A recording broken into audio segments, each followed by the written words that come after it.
Hello, and welcome to Simple Blind Luck. I am Blind Luck, and I'll be your guide dog on our little adventure. Alrighty, today, continuing the journey of becoming Blind Luck. And just for a quick recap on the previous episode, is when I had realized it was all this neuropathy in my hand from the stroke, and the therapist and doctors had begun doing these different exercises and different things to determine really to the extent of the damage and to try some therapies to at least try to improve that a bit. Now, today is going over a situation I had really been looking forward to. I had been really excited for. I had x-rays and was cleared for weight bearing or attempting to be able to get up and stand and walk, which some of you may recall that I already had an ill-fated attempt of this myself previously, once the nurses didn't lock those bed rails back up on me.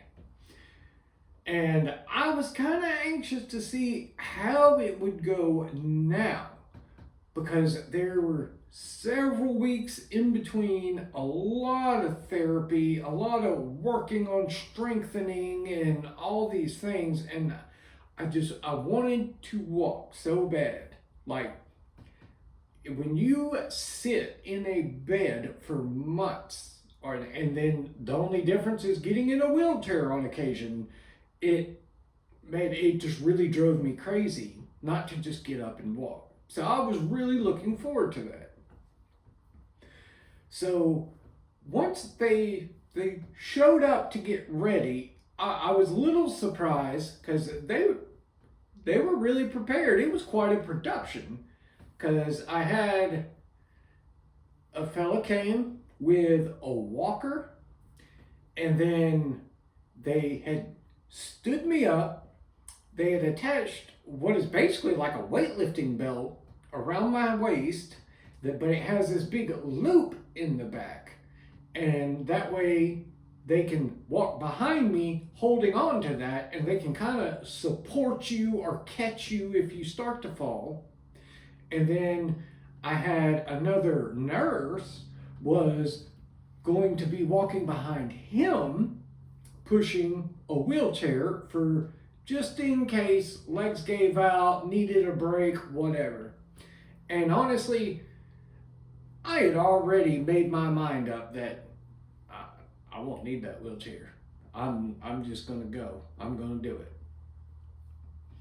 And much like the previous episode, where when I did put that foot down, there was quite the explosion of pain, although it was tempered a lot from what it was when I tried it weeks before. And I will say, I see it as a benefit, but I, for the most part, have had the ability for a long time to sort of focus on one thing and start shoving all the other things off to the side. So if something's real painful or just irritating, it's like I can just focus in on one thing, like in this case, just continuing to take a step. Then I can kind of dampen that pain. So it basically just went over and over of take a step, push the walker, take a step, push the walker. And I just kept going and going. I was determined that I was not going to stop. The only way this was going to end is when they tell me, like, okay, look, you've gone far long enough, you're going to end up hurting yourself, you got to stop. That's what it was going to take.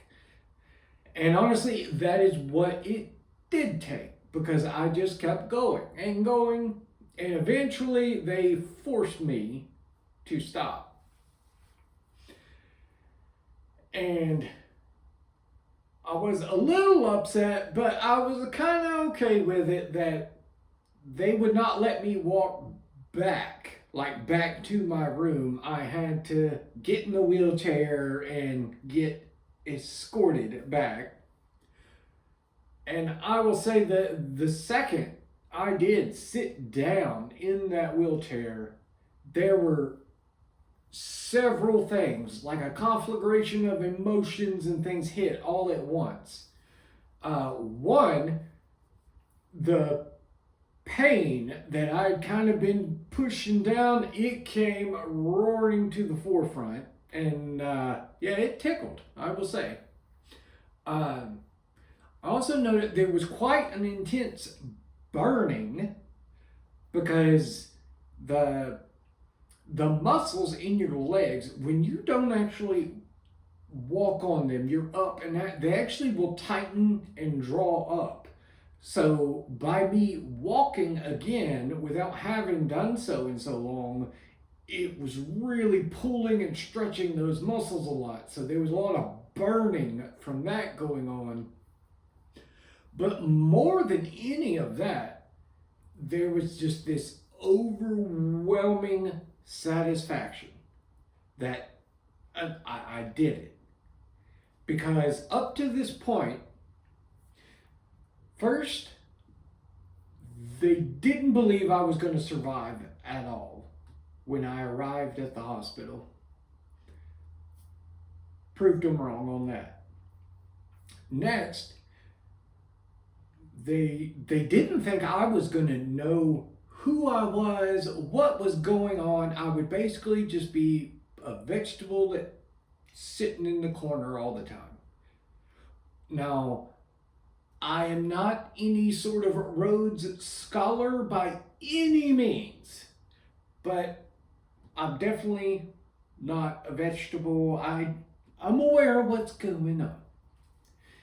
And then I was also told that, there was actually, for a bit, the threat of amputation due to the damage done to that leg, much less the thought I would actually be able to walk on it.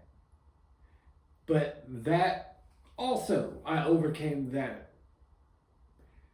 All these obstacles kept coming, and I kept being able to surmount them. And really, to explain that, it's just three basic words. God is good. And really that sums it up, because it wasn't me by any means.